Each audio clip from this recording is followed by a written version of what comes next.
forget to like, comment, and share this video. Hit that subscribe button below.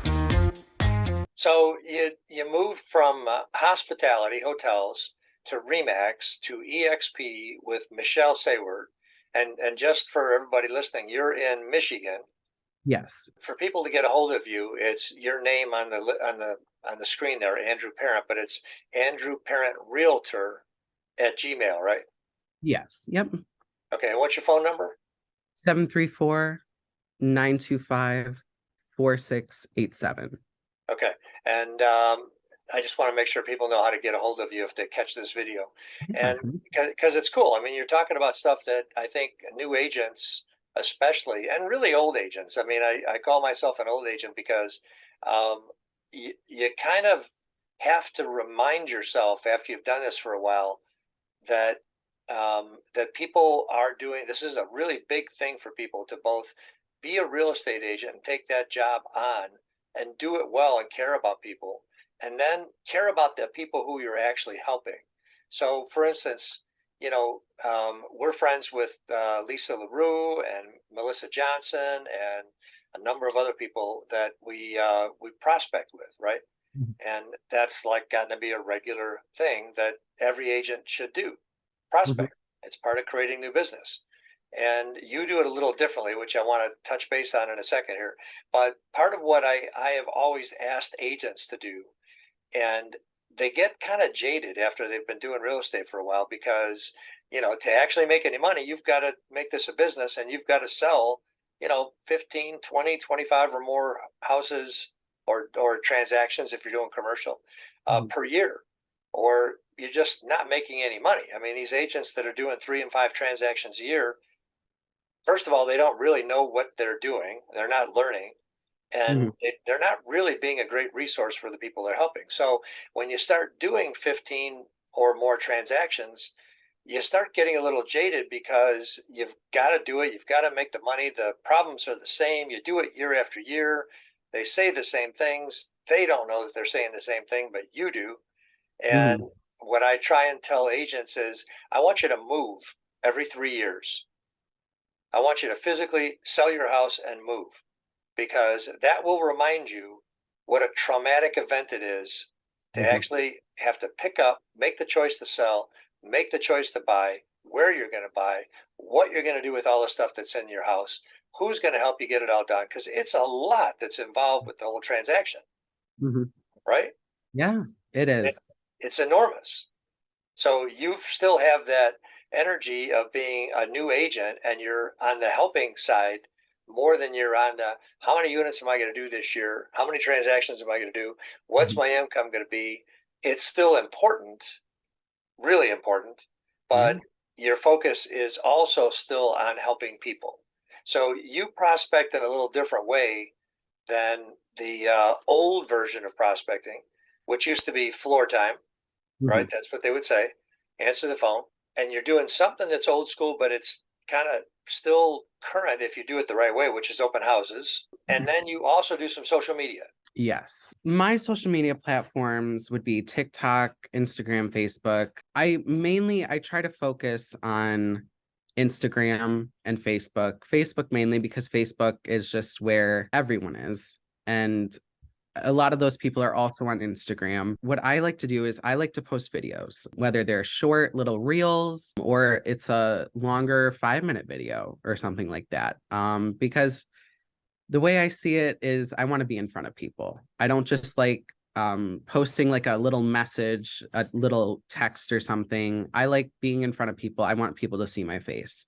So I'll do a TikTok about a little funny joke that I've seen, real estate related or not. I do try to mix it in. I have business accounts and everything on all of those platforms, but I do have personal accounts as well. So I do try to mix them with each other. So people don't just see one side of me. I don't want someone to see just my business page, decide to work with me, and then I be myself and them not like me for it. So I do try to mix myself in. So they're seeing everything. But yeah, I mean, I like to post about like new listings in my area, whether they're mine or not. I like doing the video walkthroughs of a nicer house in the area. at least 4 videos a week, and then separate story posts, just like what I'm wearing one day or something like that. If I think it's aesthetically pleasing, if I see something aesthetically pleasing, I'll do a story post about it or something. I try to stay active, but recently I'm just getting back into it because I was sick for 2 weeks with COVID recently, so I was out of it for that long. So I'm just jumping back into it this week, actually. So yeah, that's where my niche is. I want to go for the people who follow me, who like me, who support me by following me and everything.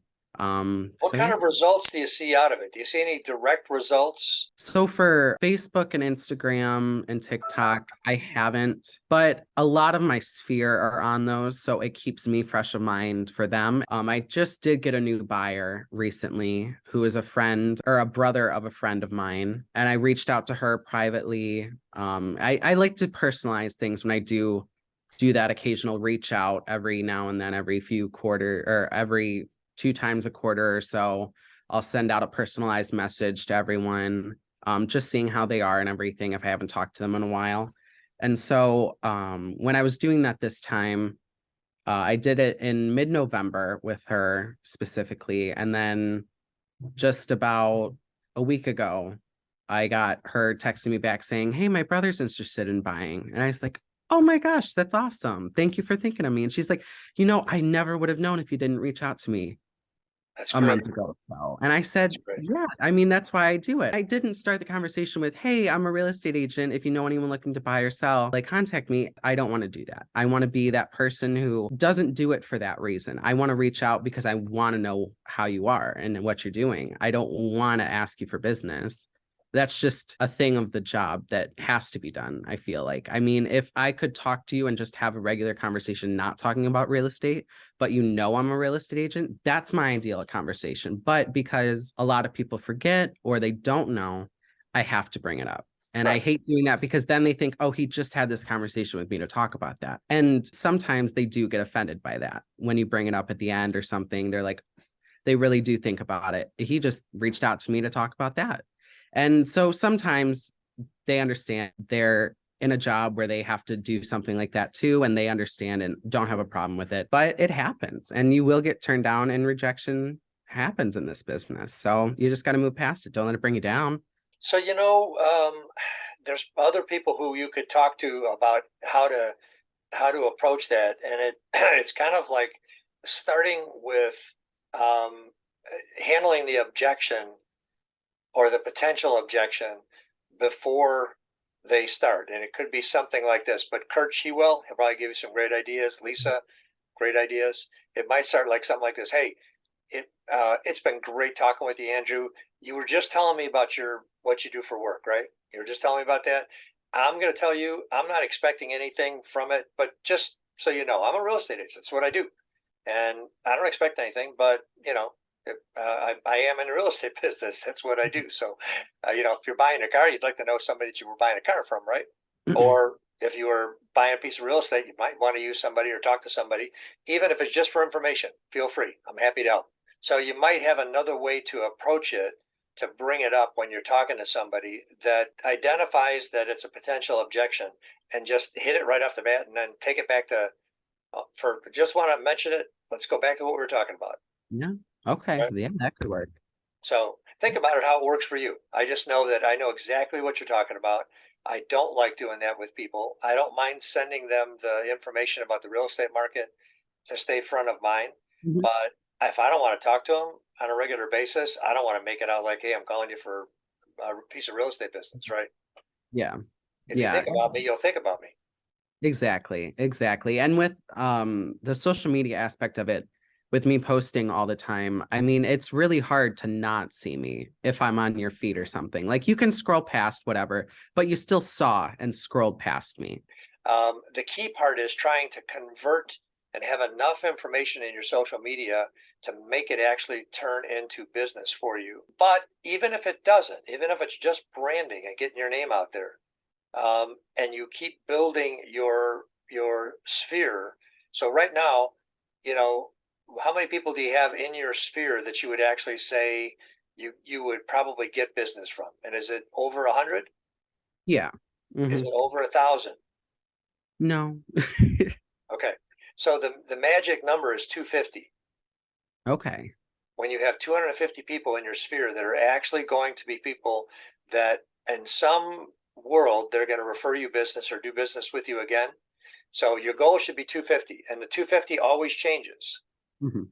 because you need to add new people to it. The old people, go away, they move, they die, they, find some other relative that's in the business. There's reasons they move on from you. So it's a constantly changing 250. But when you get to 250, you'll never have a problem with business. Ever. Yeah. Okay. Right? Give me a call.